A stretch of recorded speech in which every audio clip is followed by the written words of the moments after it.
Hi friends, welcome back to Chaitra's kitchen. ಇವತ್ತಿನ ವಿಡಿಯೋದಲ್ಲಿ ತುಂಬ ಈಸಿಯಾಗಿ ಮಾಡಿಕೊಡೋ ಬ್ರೇಕ್ಫಾಸ್ಟ್ ರೆಸಿಪಿ ತೋರಿಸ್ತಾ ಇದ್ದೀನಿ. ಇಡ್ಲಿ ರೆಸಿಪಿ. ಮಲ್ಲಿಗೆ ಅಂತ ಸಾಫ್ಟ್ ಇಡ್ಲಿನ ರೇಷನ್ ಅಕ್ಕಿಯಿಂದ ಹೇಗೆ ಮಾಡೋದು ಅಂತ. ಹಾಗಾದರೆ ವಿಡಿಯೋ ಎಲ್ಲೂ ಸ್ಕಿಪ್ ಮಾಡಬೇಡಿ, ಕಂಪ್ಲೀಟಾಗಿ ನೋಡಿ. ಫಸ್ಟ್ ಟೈಮ್ ನನ್ನ ಚಾನಲ್ ನೋಡ್ತಾ ಇದ್ದೀರಾ ಅಂದರೆ ಪ್ಲೀಸ್ ಸಬ್ಸ್ಕ್ರೈಬ್ ಮಾಡ್ಕೊಳ್ಳಿ, ಹಾಗೆ ಬೆಲ್ಲೈಕನನ್ನು ಕ್ಲಿಕ್ ಮಾಡ್ಕೊಳ್ಳಿ, ಆಲ್ ನೋಟಿಫಿಕೇಷನ್ ಆನ್ ಮಾಡಿ. ಬನ್ನಿ ಯಾವ ರೀತಿ ಮಾಡೋದು ಅಂತ ನೋಡೋಣ. 1.5 ಕಪ್ ಆಗುವಷ್ಟು ಅಕ್ಕಿ ಹಾಕ್ಕೋಬೇಕು. ರೇಷನ್ ಅಕ್ಕಿನ ಅದಕ್ಕೆ ಒಂದು 10ರಿಂದ 12 ಮೆಂತ್ಯ ಹಾಕ್ಕೊಂಡು ನೀಟಾಗಿ ಒಂದು 3ರಿಂದ 4 ಸಲ ನೀಟಾಗಿ ಕ್ಲೀನ್ ಮಾಡಿಕೊಂಡು ಅದಕ್ಕೆ ಒಂದು ಸ್ವಲ್ಪ ನೀರು ಹಾಕ್ಕೊಂಡು ಸಪ್ರೇಟಾಗಿ ಎತ್ತಿಟ್ಕೋಬೇಕು. ಒಂದು ಅರ್ಧ ಕಪ್ ಆಗುವಷ್ಟು ಉದ್ದಿನಬೇಳೆ ಆಗಲಿ ಉದ್ದಿನಕಾಳು ಆಗಲಿ ಅದನ್ನು ಸಹ ನೀಟಾಗಿ ತೊಳೆದ್ಬಿಟ್ಟು ಸಪ್ರೇಟಾಗಿ ಎತ್ತಿಟ್ಕೋಬೇಕು. ಗಟ್ಟಿ ಅವಲಕ್ಕಿನ ಒಂದು ಅರ್ಧ ಕಪ್ ಆಗುವಷ್ಟು ಅದನ್ನು ಸಹ ನೀಟಾಗಿ ತೊಳೆದ್ಬಿಟ್ಟು ಎತ್ತಿಟ್ಕೋಬೇಕು. ಇದನ್ನು 5ರಿಂದ 6 ಗಂಟೆ ಆದರೂ ನೆನೆಯೋದಕ್ಕೆ ಬಿಡಬೇಕು. 5ರಿಂದ 6 ಗಂಟೆ ಆದಮೇಲೆ ನೆಂದಾದಮೇಲೆ ಫಸ್ಟು ಅವಲಕ್ಕಿನೂ ಉದ್ದಿನಬೇಳೆ ಒಂದು ಸ್ವಲ್ಪ ನೀರು ಸೇರಿಸಿ ಚೆನ್ನಾಗಿ ಗ್ರೈಂಡ್ ಮಾಡ್ಕೋಬೇಕು. ಮೆತ್ತು ಗ್ರೈಂಡ್ ಮಾಡ್ಕೋಬೇಕು. ಅದೇ ಜಾರ್ಗೆ ಅಕ್ಕಿನೂ ಒಂದು ಸ್ವಲ್ಪ ನೀರು ಹಾಕ್ಕೊಂಡು ಅದನ್ನು ಸಹ ನೀಟಾಗಿ ಗ್ರೈಂಡ್ ಮಾಡ್ಕೋಬೇಕು. ಚೆನ್ನಾಗೇ ತರ್ತರಿ ಇರಬಾರ್ದು. ಅದನ್ನು ಎಲ್ಲ ಒಂದು ಪಾತ್ರೆಗೆ ಸೇರಿಸೋಣ.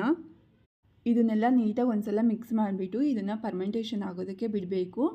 ಓವರ್ ನೈಟ್ ಆದಮೇಲೆ ಹಿಂಗಿದೆ ನೋಡಿ, ಹಿಟ್ಟೆಲ್ಲ ಒಂದು ಸ್ವಲ್ಪ ಉಬ್ಬಿರುತ್ತೆ. ನೀಟಾಗಿ ಒಂದು ಸಲ ಮಿಕ್ಸ್ ಮಾಡಿಕೊಂಡು ಇದಕ್ಕೆ ರುಚಿಗೆ ತಕ್ಕಷ್ಟು ಉಪ್ಪು ಹಾಕ್ಕೊಂಡು ಒಂದು ಸ್ವಲ್ಪ ಕನ್ಸಿಸ್ಟೆನ್ಸಿ ಅಡ್ಜಸ್ಟ್ ಮಾಡ್ಕೋಬೇಕು. ಇಡ್ಲಿ ಪ್ಲೇಟ್ಗೆ ಎಣ್ಣೆ ಹಾಕ್ಕೊಂಡು ಇದಕ್ಕೆ ಇಡ್ಲಿ ಪ್ಲೇಟ್ಗೆ ಇಡ್ಲಿ ಹಿಟ್ಟು ಹಾಕ್ಕೋಬೇಕು. ನೀಟಾಗಿ ಎಲ್ಲ ಪ್ಲೇಟ್ಗೂ ಹಾಕ್ಕೊಂಡು ಒಂದೊಂದು ಸ್ವಲ್ಪನೇ ಹಾಕಬೇಕು, ಫುಲ್ ತುಂಬ ಹಾಕಬಾರ್ದು. ಅಷ್ಟರೊಳಗೆ ನಾನು ಇಡ್ಲಿ ಪಾತ್ರೆ ಇಟ್ಟು ಒಂದು ಸ್ವಲ್ಪ ನೀರು ಬಿಸಿ ಆಗಿತ್ತು, ಕಾಯೋದಕ್ಕಿಟ್ಟಿದ್ದೆ. ಆಮೇಲೆ ಇಡ್ಲಿ ಪ್ಲೇಟ್ ಇಟ್ಕೊಂಡು ಒಂದು 10 ನಿಮಿಷ ಹೈ ಫ್ಲೇಮಲ್ಲಿ ಬೇಯಿಸ್ಕೋಬೇಕು. ಒಂದು 10 ನಿಮಿಷ ಆದಮೇಲೆ ಓಪನ್ ಮಾಡೋಣ, ಇಡ್ಲಿ ಪಾತ್ರೆ ಓಪನ್ ಮಾಡೋಣ. ಇಲ್ಲಾಗಿದ್ದಾವೆ ನೋಡಿ, ಎಷ್ಟು ವೈಟ್ಗೆ ಎಷ್ಟು ಸಾಫ್ಟಾಗಿದೆ ಅಂತ ಅಂದರೆ ಮುಟ್ಟು ನೋಡಿದರೆ ಗೊತ್ತಾಗುತ್ತೆ, ಅಷ್ಟು ಸಾಫ್ಟಾಗಿದೆ. ನಾನು ಒಂದು ಕೈಯಲ್ಲಿ ಮುರಿದ್ಬಿಟ್ಟು ನಿಮ್ಗೆ ತೋರಿಸ್ತಾ ಇದ್ದೀನಿ, ಅಷ್ಟು ಸಾಫ್ಟಾಗಿದ್ದಾವೆ.